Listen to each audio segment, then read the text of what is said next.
Good morning, faithful listeners, and welcome to the Bible Explained podcast with your host, Jen.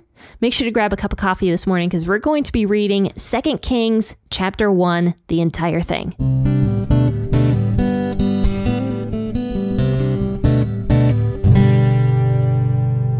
So we are in a brand new book of the Bible. This is 2 Kings, and it's a continuation of 1 Kings, which is why I decided not to change the seasons, but to just roll right into 2 Kings from 1 Kings. But now that we have completed 1 Kings, you guys, if you've been following with me from the beginning, you have listened to 11 books in the Old Testament. And if you're following along with me in the New Testament, you have listened to, from Matthew to 1 Corinthians, 7 books of the Bible. So 7 plus 11 is 18.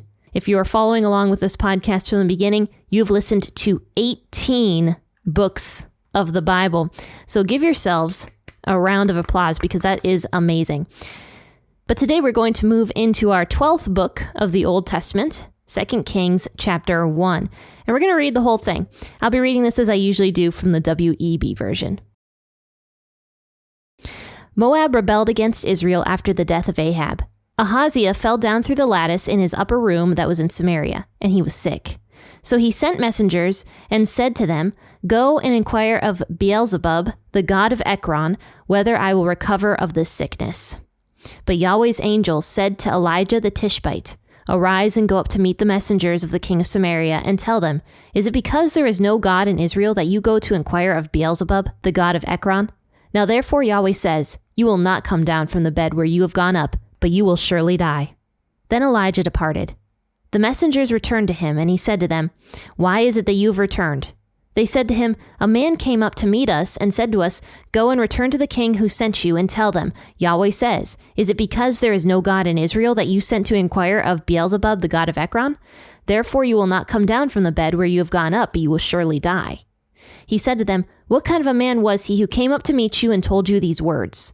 They answered, 'He was a hairy man and wearing a leather belt around his waist.' He said, 'It's Elijah the Tishbite.' Then the king sent a captain of 50 with 50 to him. He went up to him, and behold, he was sitting on the top of a hill. And he said to him, 'Man of God, the king says, come down.' Elijah answered the captain of 50, 'If I am a man of God, then let fire come down from the sky and consume you and your 50. Then fire came down from the sky and consumed him and his 50.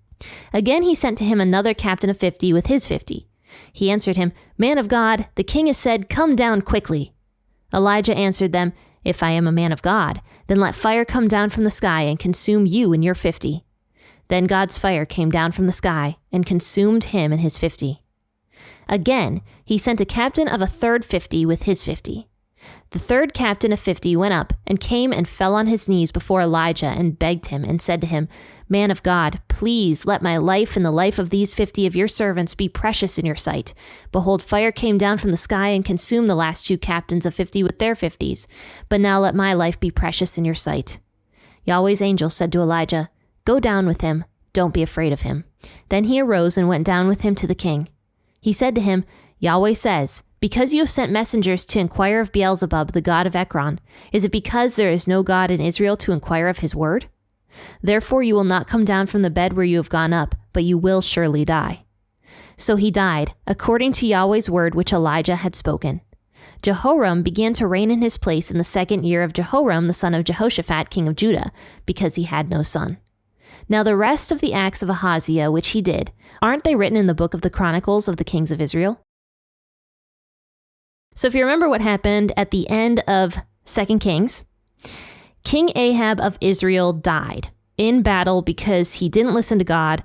God told him, don't go out to battle, you're not going to make it. And King Ahab was like, nah, I'll go out to battle and I will make it. And it turned out he didn't make it.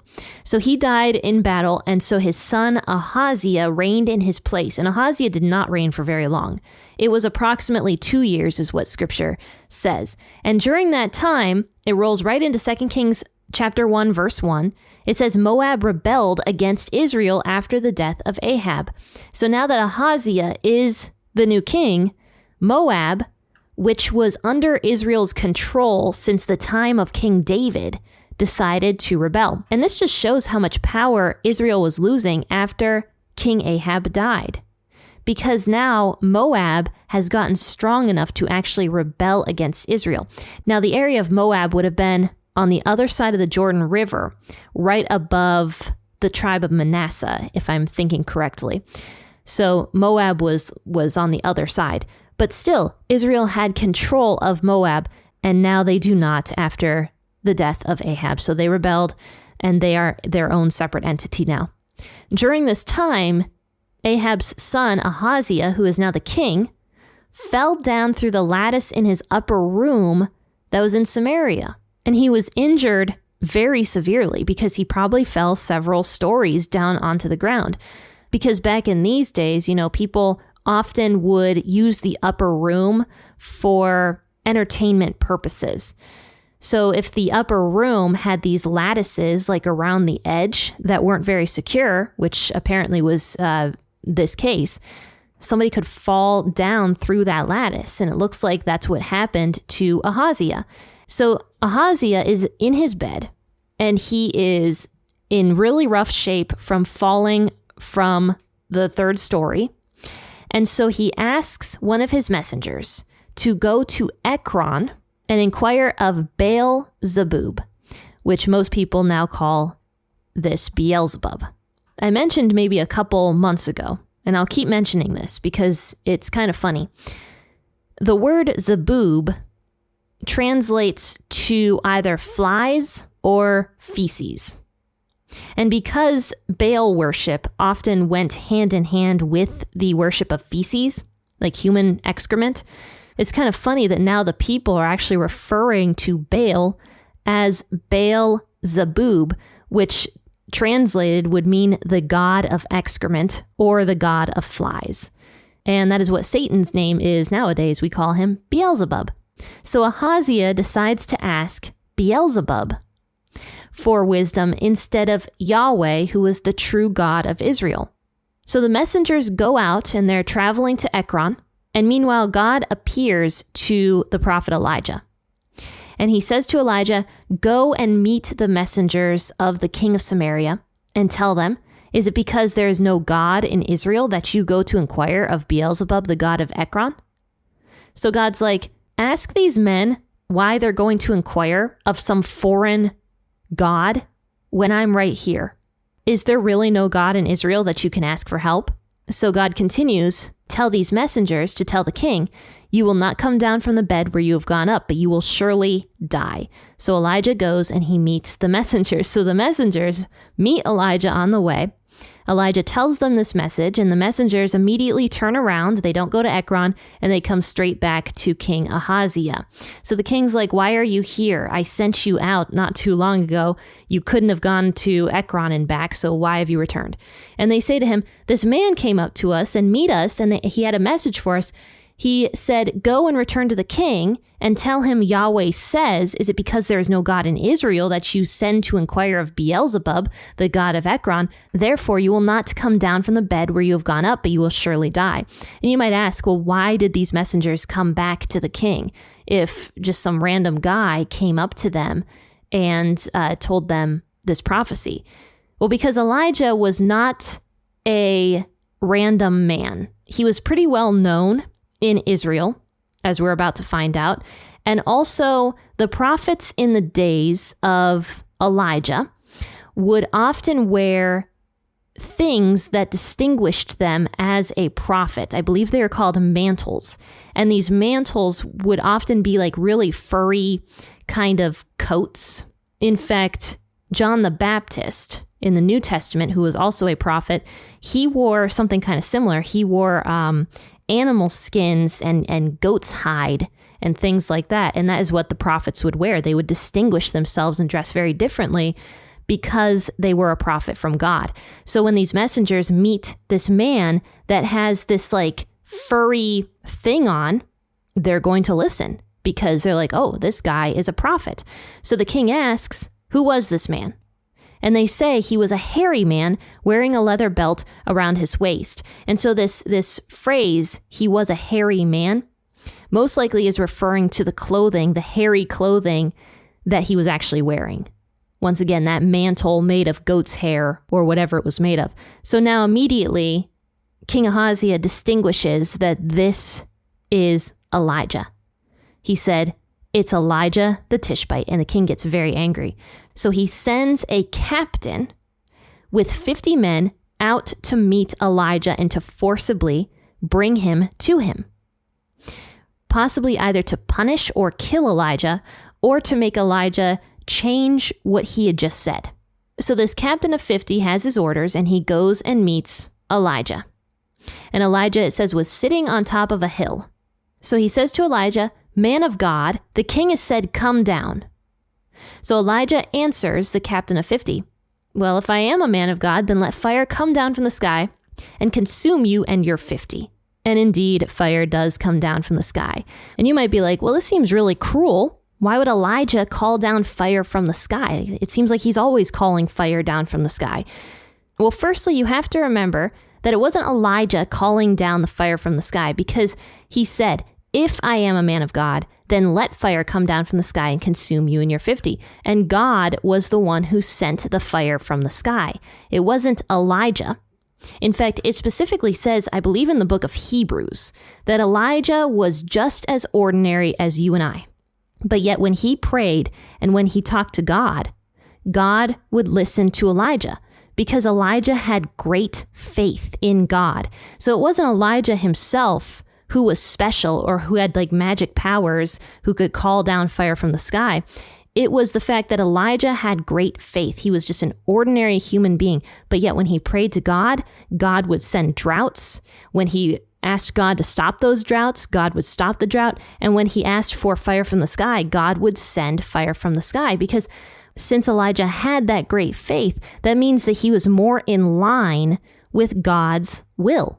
And so Elijah could ask for these things knowing that he was within God's will. So it was actually God's will to send this fire down on this captain and these 50 men. And why is that? Well, because this captain, first and foremost, even though he knew Elijah was a man of God because he called him a man of God, he still was willing to kill a man of God. And you might be like, well, that was his orders. Well, sure, but there's 2 other captains mentioned after this. And one of those captains actually truly believed that Elijah was a man of God, and he didn't want to mess with that. And he still had his orders. But yet, instead of being like this first captain and like the second captain, who was even more arrogant than the first captain, the third captain didn't actually want to kill Elijah because possibly he had some level of faith, but he was still carrying out his orders. So this first man, even though he claims to believe that Elijah is a man of God, he didn't actually care all that much. He was still willing to take Elijah to his death. And that was against God's will. It was against God's will for Elijah to die at all, actually. So God sends this fire down on this captain and these 50 men who were purposefully trying to go against God's plan for Elijah. And it was also probably to protect Elijah's life as well. So this fire does indeed come down on the first guy. And then when King Ahaziah hears about this, because word travels back to him, he sends another guy to go meet the same fate. So Ahaziah doesn't care. He could care less what happens to his captains of 50. So the second captain of 50 is even more arrogant. Like I said, verse 11, again, Ahaziah sent to Elijah another captain of 50 with his 50 men. And the captain answered Elijah, "Man of God, the king has said, come down quickly." So this second captain also does not care about Elijah's status as a man of God. And he says, "Get down here quickly. I am going to take you to the king, and I don't care what happens to you." So once again, Elijah answers the same exact phrase. He says, "Well, if I am a man of God, then let fire come down from the sky and consume you and your 50. So then God's fire came down from the sky and consumed him and his 50. And you might wonder about those 50 men as well. Like, did any of them actually want to go through with this plan? Was God being mean by killing every single one of these people? Well, the short answer is we don't know what those 50 men were thinking. They could have been just as on board, just as willing to kill Elijah as the captain was. We know that faith in Israel at this point in time was not very high. Israel was kind of failing because they refused to believe in Yahweh. So finding people that actually were Yahweh followers was becoming harder and harder as the years go on. And it's going to become harder and harder as well as we get into 2 Kings. But we don't know what those 50 men were thinking.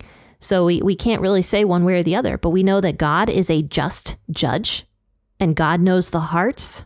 And he also works on an individual basis. I think when we see God in the Old Testament, like sending plagues or, sending fire from heaven or something like that, we think that God is just willy-nilly killing people left and right because whatever, who cares?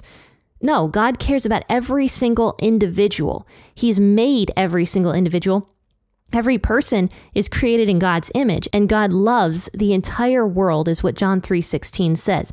So because God loves the entire world, he works on an individual basis with each individual person. So in the case of these 50 men, or rather these 100 men that died under these two captains, we don't know what they were thinking, but all we know is that God is just, and he doesn't do things willy-nilly. So then Ahaziah hears about the second captain that dies due to fire. And so again, in verse 13, he sends the third captain and his 50 men as well. But this time, something is different. The third captain of 50 goes up and he fell on his knees. He was put in such a hard place. Like, you can't even imagine, I'm sure how much stress this man was under, because he's like, I am between a rock and a hard place. I have to serve an evil king who will kill me if I don't bring Elijah back. Or if I go to Elijah and take him, God's fire is going to come down from heaven and kill me and all of my 50 men. And so this man has a humble heart before God. And so he gets down on his knees in front of Elijah and he begs him, man of God, please let my life and the life of these 50 of your servants be precious in your sight. Behold, I know that fire came down from the sky and consumed the last two captains of 50 with their 50s, but now let my life be precious in your sight. And we don't know if this man was a Yahweh follower or not, because he doesn't mention here that God was the one who sent the fire. He believes that Elijah was the one who sent the fire, and so he's begging with Elijah instead of begging with God. But still, his humility of coming before Elijah, put in a really difficult position, makes God do something different. God says to Elijah, go down with this man, don't be afraid of him.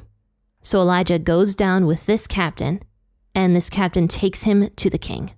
So you see, God does have care and concern for the lives of his people, as demonstrated here with this captain and with these 50 men. So Elijah goes to the king. He meets the king who is in bed, and he says, verse 16, Yahweh says, because you have sent messengers to inquire of Baalzebub, the god of Ekron, is it because there is no God in Israel to inquire of his word? Therefore you will not come down from the bed where you have gone up, but you will surely die. So Elijah gives the news to Ahaziah, that Ahaziah is going to die on this bed. He is not going to recover from that fall. And honestly, we don't know what happened to Elijah right after he tells this situation, but he was able to leave because possibly Ahaziah died right then and there. I don't know. But one way or the other, Elijah was able to leave this situation. He was not thrown into prison that we know of. He just left after telling this message to the king. The king had very little power, and maybe he died very, very soon after that. So verse 17 says, so Ahaziah died according to Yahweh's word, which Elijah had spoken. And after this, Jehoram, his brother, began to reign in his place in the second year of Jehoram, the son of Jehoshaphat, king of Judah, because Ahaziah had no son. So Ahaziah's brother, Jehoram, begins to reign. At this point in time, there's a King Jehoram in Israel and also a King Jehoram in Judah, because Jehoshaphat's son was actually also named Jehoram. Apparently it was a pretty popular name back in these days. So Jehoram of Israel begins to reign shortly after Ahaziah dies. And then it says in verse 18 to conclude, "Now the rest of the acts of Ahaziah which he did, aren't they written in the book of the Chronicles of the Kings of Israel?" So this is all we really know about Ahaziah, because once again, the Chronicles of the Kings of Israel, we don't have those books. We have 1st and 2nd Chronicles, which talk mainly about the kings of Judah. So we don't have the Chronicles of the Kings of Israel. But what we know of Ahaziah is that he was a terrible king, because the only thing he's notable for is the fact that Moab actually rebelled against Israel. So Israel lost land during the reign of King Ahaziah. And then Ahaziah died very shortly after that. So he had, that we know of, no notable achievements. But anyway, faithful listeners, I hope you enjoyed the first episode of 2 Kings and enjoyed a little bit of this history of King Ahaziah. Now, 2 Kings is going to get real crazy as we move into the life of Elisha, who is going to be the next prophet of Israel. Elisha does some really, really fantastic things. And they actually say that Elisha was a picture of Jesus, and Elijah was a picture of John the Baptist. And in fact, John the Baptist is, by Jesus, called the second Elijah. And what's also kind of funny is that Elijah and John the Baptist dressed very similar. You know, they both wore those animal skins and leather belts and things like that. So, yeah, Elijah and John the Baptist have many similarities, and Elisha and Jesus have some similarities as well. So we'll get into all of that and talk about some of these interesting stories coming up in the book of 2 Kings. But faithful listeners, have a fantastic and wonderful rest of your Monday. I'll see you guys tomorrow for an episode from 2 Corinthians. Happy listening, and God bless.